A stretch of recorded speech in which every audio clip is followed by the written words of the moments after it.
Bonjour, j'espère que vous allez bien. Je viens faire avec vous une petite vidéo improvisée. J'ai pas de projet précis. C'est juste qu'en baladant sur YouTube ce matin, j'ai pas réussi à trouver une vidéo qui fait du collage d'art en français. J'ai cherché un bon moment, j'ai regardé pas mal de vidéos, mais tout en anglais. Donc du coup, je me suis dit, bah, pourquoi pas essayer d'en faire une en français et peut-être plusieurs si ça vous plaît. Donc j'ai sorti ma petite boîte de bidouilles qui traîne sur mon bureau. Donc c'est une petite boîte qui est toujours à côté de moi et qui se remplit régulièrement. Et régulièrement, je me fais une séance chute pour faire du tri là-dedans. Donc il y a un peu de tout. Il y a des restes de papier scrap, de papier fait maison, des restes de découpe, des négatifs de découpe, enfin tout ce qui est à mon avis trop joli pour être jeté, des petits mots qu'on m'envoie, des choses qui me plaisent et que j'ai pas envie de mettre à la poubelle. Donc de temps en temps je me fais une séance avec ça et je m'impose de trouver des solutions pour utiliser tout ça. Donc aujourd'hui je vais faire avec vous ce qu'on appelle un collage d'art ou masterboard en américain. C'est quelque chose que les Américains utilisent beaucoup dans les junk journal, les art journal, les choses comme ça. Moi, je vais m'en servir pour faire une feuille A4 que je découperai plus tard. Donc, vous voyez, ma feuille est ici. C'est un brouillon, quelque chose qui avait été imprimé et qui n'a jamais servi.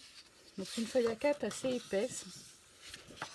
Je pense que ça doit faire 150-160 grammes. Allez, on est parti. Alors, pour commencer, je vais démarrer avec du papier journal. Enfin, du papier de livre. C'est ce qui est, à mon avis, neutre dans ce qu'on utilise. Donc, je vais déchirer un morceau et je vais venir le coller dans un angle. Parce que moi, je démarre toujours d'un coin. Après, si vous voulez démarrer par le milieu, c'est une autre façon de faire. Moi, en ce qui me concerne, alors je vais mettre ça de l'autre côté, parce que comme je suis droitière, ça va me gêner. Voilà, je suis toujours sous la caméra. Oui. Donc voilà, moi je démarre sur le côté. Je colle bien mon morceau. Alors si ça dépasse, c'est pas grave. Après, on retaille le bord. Et après, bah, ma foi, je vais prendre un morceau dans la boîte et je vais venir le mettre à côté. Donc voilà, là j'ai choisi le morceau avec les retailles. Alors les trous, c'est pas grave. Je vais les cacher au fur et à mesure. Alors j'utilise la colle bâton parce que c'est celle qui gondole le moins en fait dans ce que j'ai. Et pour faire ce genre de choses, il faut quelque chose qui permette de repositionner le papier. Oh. Bon, bah ça n'a rien à... Voilà, je l'enlève. Le morceau qui pendait au milieu, rien à ajouter. Alors après, ben, j'ai encore un petit bout comme ça. Je vais utiliser côté bleu. Et je vais venir le mettre ici pour commencer à cacher le trou de l'arbre. Alors après, j'ai un autre morceau ici. Donc, vous voyez, c'est vraiment des bouts de forme complètement aléatoires. Je vais venir le mettre là. Hop, bien bord à bord. Je hoche un tout petit peu, à peine. Et ici, j'ai un bout comme ça. Je le mettrai peut-être après, je vais le laisser là. Je vais essayer de boucher le trou là au milieu. Je vais reprendre un morceau comme ça. Voilà. Alors là, vous allez voir la colle bâton. Pourquoi? Parce que pendant un certain temps, on peut toujours continuer à soulever. Et là, donc, je vais venir ici pour cacher. Et je rabats celui-là. Voilà. On continue. Alors, qu'est-ce qu'on a de beau dans la boîte? En plus, il y a le côté farfouille qui est super sympa, je trouve. Alors, ici, j'ai un bout qui fait fausse dentelle. Et à mon avis, c'est une vraie dentelle qui a été photocopiée. Voilà. Je ferme ici. Je vais reprendre un bout de livre, je vais venir le mettre là en bas.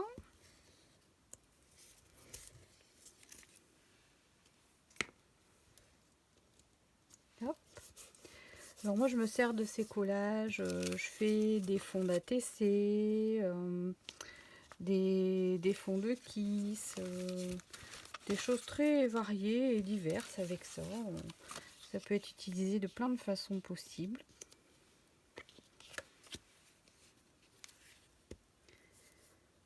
Après vous pouvez l'utiliser tel quel et juste mettre un sentiment dessus, vous verrez. Je vous montrerai dès que j'ai déjà terminé après.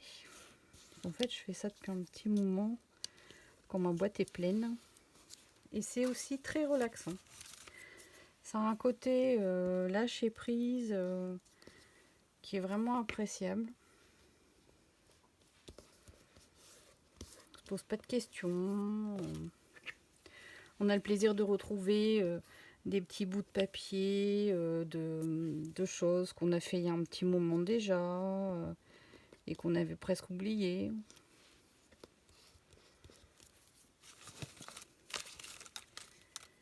C'est parfois bien sympathique.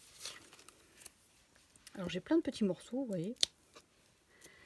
Je superpose. Et j'avance tout doucement sur ma diagonale. Je vais venir mettre celui-ci.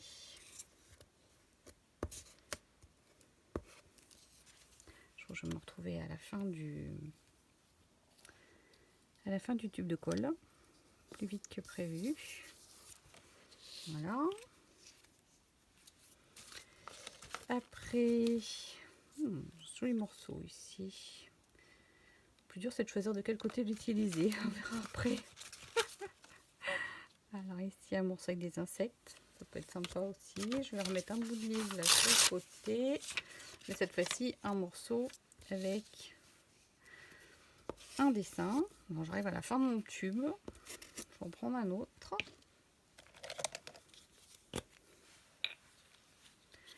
Voilà, voilà. Mes tubes de colle, j'en ai au moins 4-5.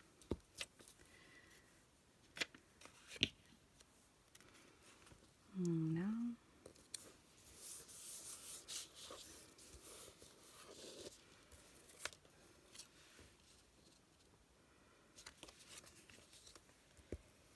Comme je vous disais tout à l'heure, ce qui dépasse, je le couperai.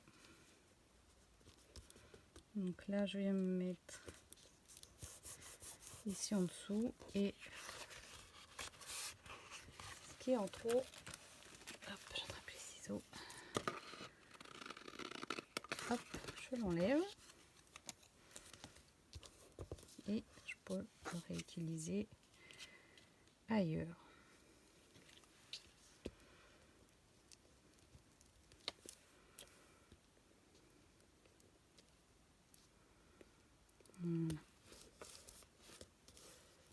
Voilà. Alors ensuite, j'ai ici un morceau tout brillant, non ça va pas trop clinquant. Ce petit morceau là, peut-être là en bas.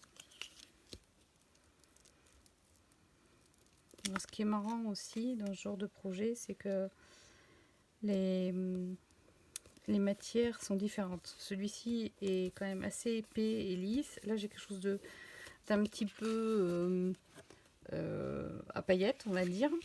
Ça, c'est très lisse. Ça, c'est une photocopie. Donc, en fait, au niveau des matériaux, on a des choses assez complémentaires. Alors ça, je sais pas si vous reconnaissez, c'est les die cuts de chez Action. Donc, j'ai découpé la partie qui était dedans, visiblement. Vu la forme, ça devait être une mangeoire à oiseaux. Et il reste la carte que je vais mettre. Alors, il s'arrête ici. Je vais mettre là comme ça. Voilà, et je vais venir cacher ici l'intérieur avec un autre papier. Alors ici j'ai ça par exemple. Peut-être le mettre plutôt en dessous. Alors là je vais couper cette partie là et je vais venir mettre ça ici en dessous. Alors je le mettrai après, je vais le mettre de côté avec celui-ci. Là ça c'est trop petit pour lui là. Ici par contre ça passe. Alors ce que je vais faire c'est je vais soulever celle-ci. Hop, je vais mettre ça ici. Et recoller le bas de celui-là. Voilà. Alors après il me reste cette petite zone là.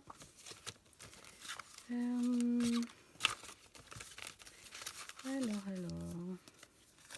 j'ai ici un petit papier comme ça, donc je vais déchirer ce qui est trop dentelé. Hop.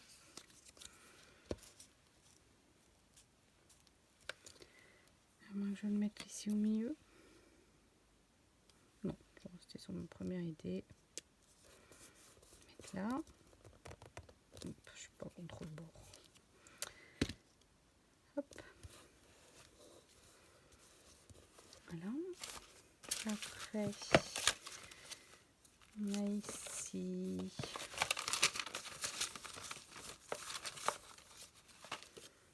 ça ici, je trouve ça super beau aussi.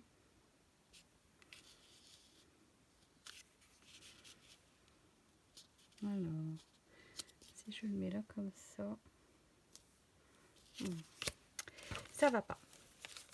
Ça marche pas à tous les coups. Alors, ici, j'ai un petit rond avec des écritures. Ça va pouvoir me cacher ici. Voilà. Et j'ai ici une étiquette. Je mettrai là. Donc, il faut que je bouge ce trou-là d'abord. D'abord. Donc, alors, j'ai ici un morceau comme ça. Non. Celui-ci peut-être. Non plus. C'est pas toujours facile. Hein. On croit que c'est facile, mais... Alors... Je mets ça là, peut-être, pourquoi pas. Hop. Alors, si je passe en dessous ici. Voilà.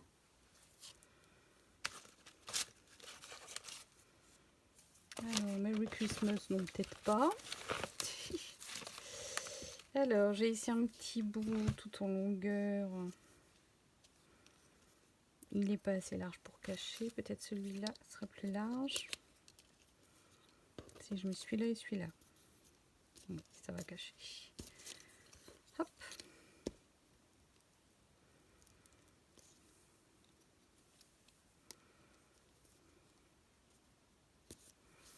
Voilà. Et celui-ci.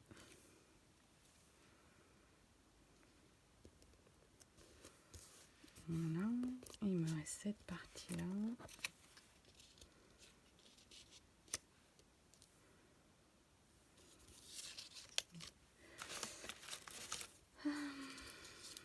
Non plus. Trouver quelque chose de plus...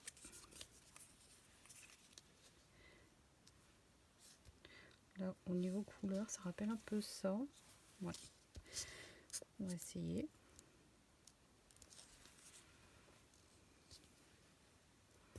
Voilà.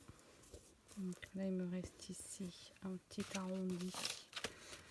Un petit arrondi. Ça tombe bien, j'ai un petit rond.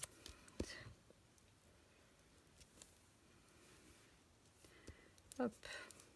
Voilà. Alors après, ici au milieu, j'ai donc la possibilité de coller l'étiquette. Alors ça, ce sont des cadeaux qu'on me fait quand on m'envoie des ATC ou des kits. Souvent, il y a des petites étiquettes, des petites choses comme ça, des stickers qui trouvent du coup une possibilité d'être utilisés. Je les mets là et puis au bout de quelques mois, ils finissent par sortir et être utilisés. Voilà. Encore un ici. Sur Noël. Alors, là dans le coin, j'ai encore le papier de fond qui apparaît.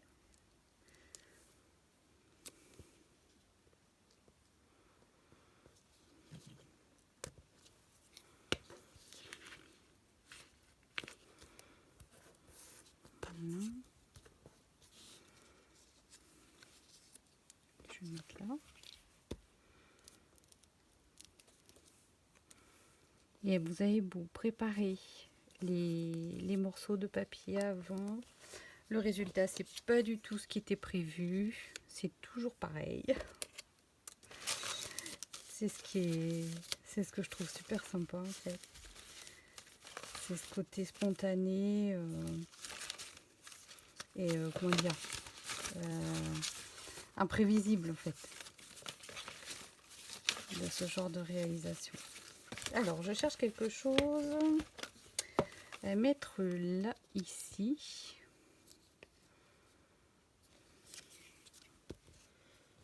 Alors ça ici, il n'est pas collé. Donc je vais venir le mettre là comme ça. Et lui, si je le mets ici, il me restera... Alors, si je le mets ici comme ça, il me restera là un petit carré à mettre.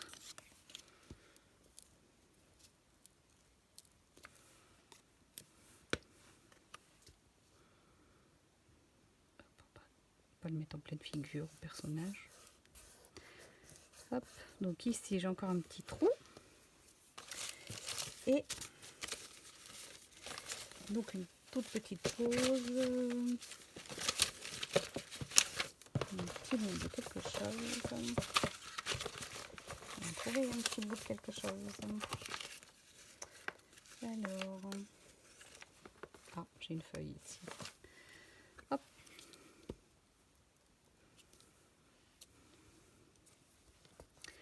Voilà.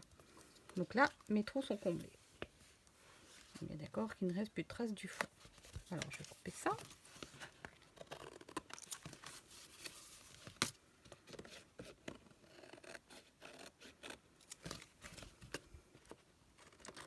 Hop, on coupe tout ce qui dépasse. Hop.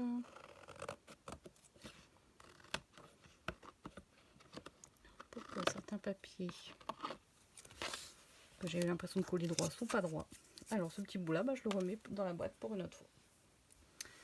Hop, ça et ça. Poubelle. Et depuis que je fais ce genre de choses, j'ai beaucoup moins de papier dans ma poubelle. S'il devait y avoir qu'un avantage, ce serait celui-ci. Donc là ici, je vérifie que tout est bien. Voilà, il n'y a pas de trou. Donc ce que je vais faire, c'est que je vais venir rajouter des petits morceaux à cheval sur deux papiers, histoire de les relier,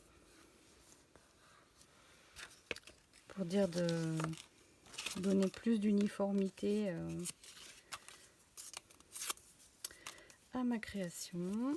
Donc j'ai ici un morceau un peu étrange aussi, je vais venir mettre là dans l'angle. Et j'en ai un autre morceau là, l'autre moitié, que je vais venir mettre ici. Voilà. Alors après, j'avais vu un petit bout, voilà il est là, j'ai vu un petit bout de bordure. Hop, là, lui, je vais venir le mettre ici. Vous voyez, vraiment tout peut être utilisé.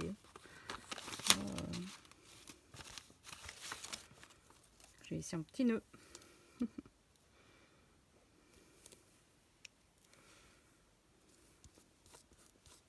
Hop. Alors, ensuite, qu'est-ce qu'on a encore comme chose rigolote? Ah oui, bah c'est vrai, le papillon. J'ai pas mis le papillon. Par contre, au niveau couleur, il va pas terrible. Alors, ce sera pour une autre fois. Ici, j'ai une découpe aussi qui est bien sympa. Mais ce sera pour une autre fois aussi. Ça, par contre, ça me plaît bien.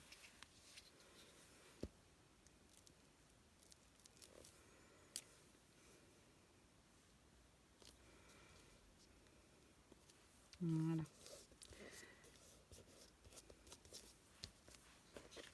Alors, peut-être un petit morceau là-haut. Ah oui. Cette petite chose là-haut, peut-être. Hop, ça c'est pareil, c'est une retaille de bordure. Certainement découper une bordure festonnée. Et ça, c'est la partie négative. Alors ensuite, ici, j'ai du papier calque que j'ai teinté, visiblement. Il a dû se retrouver dans un projet mix média. Et je vais venir le mettre ici. Bien appuyé pour faire apparaître ce qui est en dessous.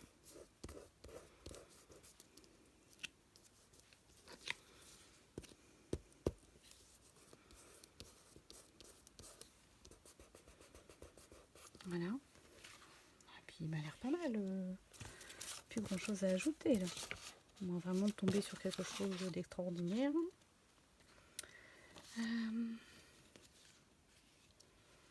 Non, je le trouve bien comme ça. Peut-être un petit quelque chose ici, peut-être.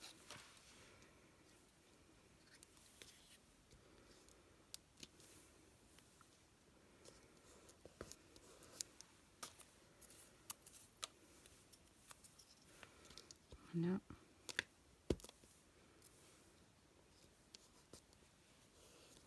J'aime bien aussi coller des bandes en travers.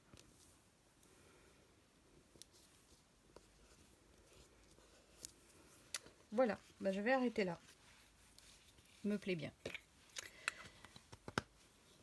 Alors ce que je vais faire, c'est que je vais le mettre sous presse. Je vais le laisser sécher quelques heures. Après, je le mets sous presse et quand il est bien plat, ce que je fais en général, c'est que j'encre les côtés et les bords des papiers. Donc, je vais vous montrer deux autres que j'avais fait. Donc, celui-ci, vous voyez, en fait, ce que j'ai fait, c'est que j'ai frotté. Donc, j'ai tamponné les motifs. Là, vous avez deux volutes ici. Et ici, il y a un tampon qu'on voit pas très bien, qui fait un effet feuillage. Et après, avec mon encreur noir, je l'ai juste frotté dessus. Ce qui fait que les arêtes de papier, là, ici, là, les tranches déchirées, ont noirci vraiment de façon à marquer les arêtes des papiers. Voilà. Celui-ci, par contre, j'ai pas fait la même chose. J'ai tamponné pareil des motifs aussi. Et ce que j'ai fait, c'est que j'ai passé un petit peu de gesso dessus. Pour dire de blanchir un petit peu. Voilà. Bon, j'espère que ça vous donnera des idées pour utiliser ta boîte à chute. Et faire diminuer le tas de petits papiers qu'on a sur le côté, qu'on a toutes en attente d'une éventuelle utilisation, peut-être un jour ou jamais. Voilà, ben, je vous souhaite une bonne journée. Merci d'avoir regardé cette vidéo. À bientôt.